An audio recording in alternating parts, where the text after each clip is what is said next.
Will you pray with me?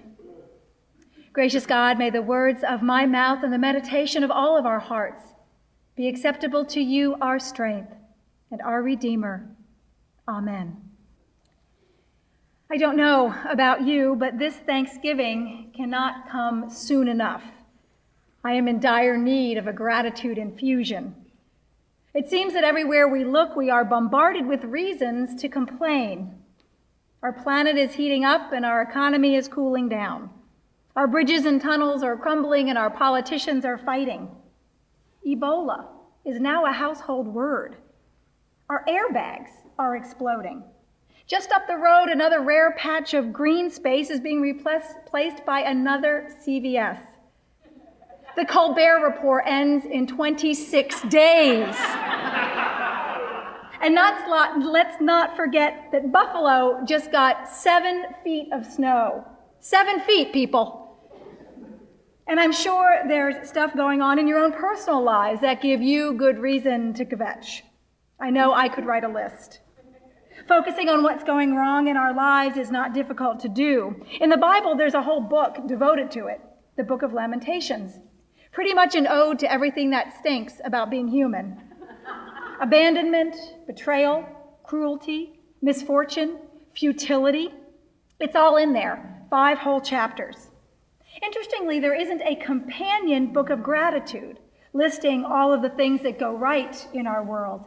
Our human default seems to be set on complaining. So why, in the midst of all of this suffering, am I yearning for the Thanksgiving holiday to come? Why aren't I letting rip with a good old lament myself? Why aren't I stewing with frustration and reaching for the Haagen-Dazs? Or better yet, why aren't I writing a letter to my congressman or signing a petition or picketing or protesting? All of these responses make sense and they all have their time and their place. But honestly, I think much of our default setting to complaining could be adjusted if we did one simple thing first. We said thank you for all that is going right. This morning we heard a story from the Gospel of Luke. And here we find Jesus crossing boundaries as he so often does, wandering into unfamiliar territory, going where he probably shouldn't go, and reaching out to people he has no business talking to. And he runs into a group of 10 lepers, the ultimate outcasts, the untouchables. And they are cautious about approaching Jesus. Bitter experience has taught them to expect little by way of a welcome. But they know who Jesus is, and they find the courage to ask for healing. And of course, Jesus responds.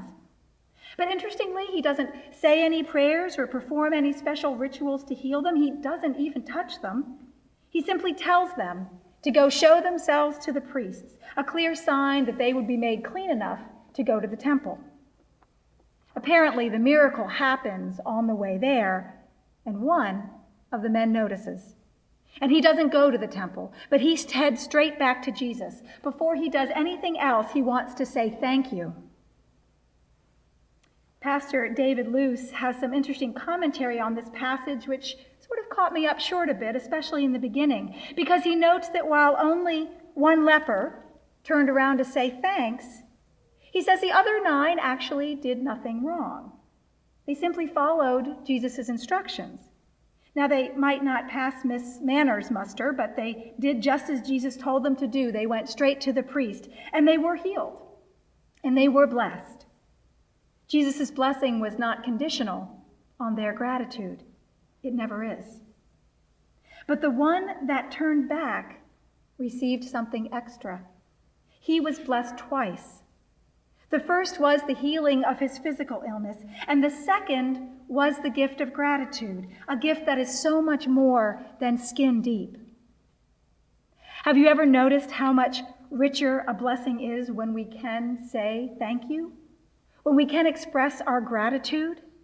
Have you ever had moments in your life when you are just overwhelmed with a sense of blessing and gratitude? I have. And very often they are around a dinner table with people that I love. And I remember one day in particular. It was spent cooking with old friends. and the smells coming from the oven were to die for, and the wine and the laughter was flowing, and the clock seemed to stop, and I just wanted it to go on forever. And these dear old friends of ours are not church-going people, and we don't overtly speak in religious language when we are together. But we know that we are drenched in blessings, and we speak the spiritual language of gratitude, which sometimes has no words.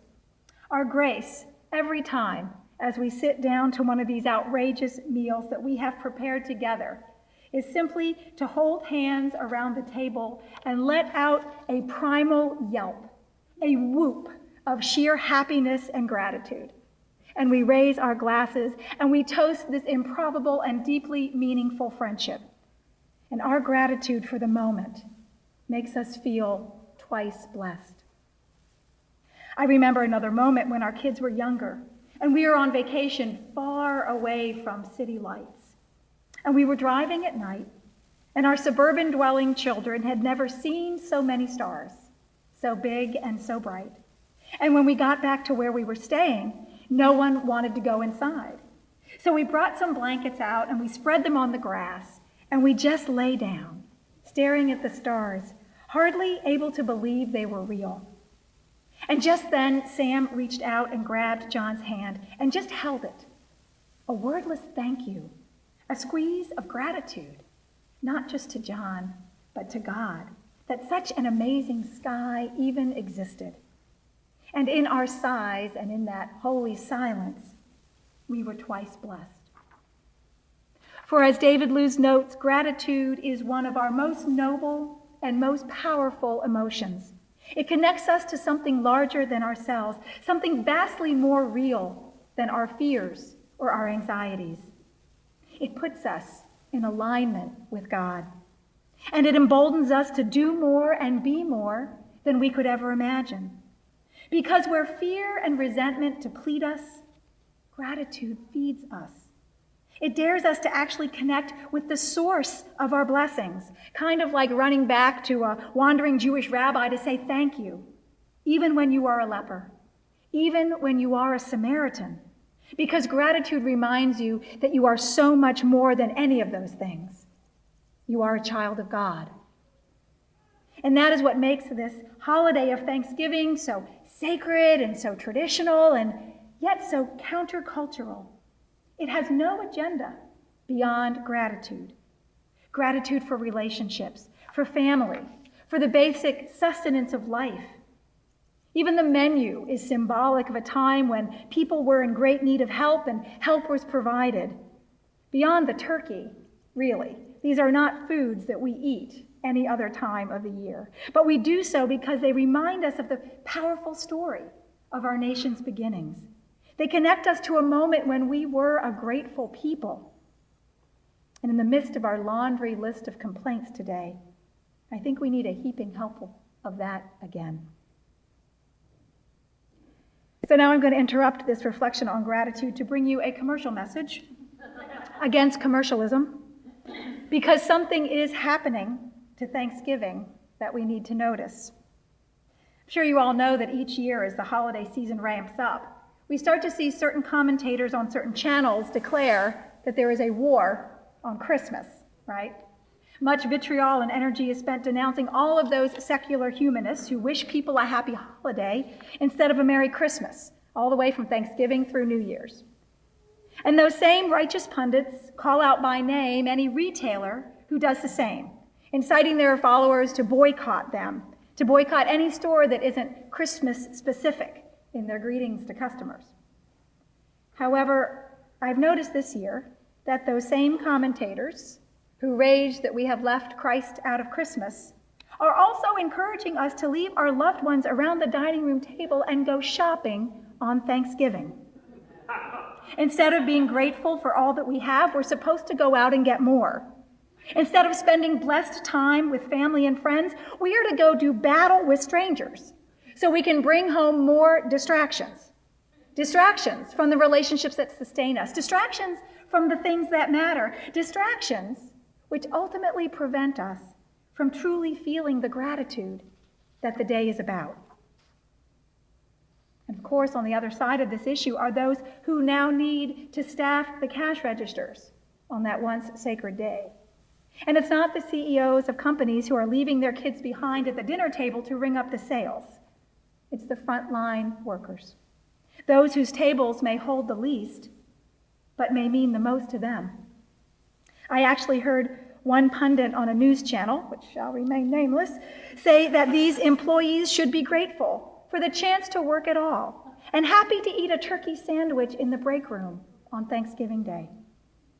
This is what I mean by the war on Thanksgiving, an assault on a tradition of gratitude that sets this day apart from any other national holiday we celebrate.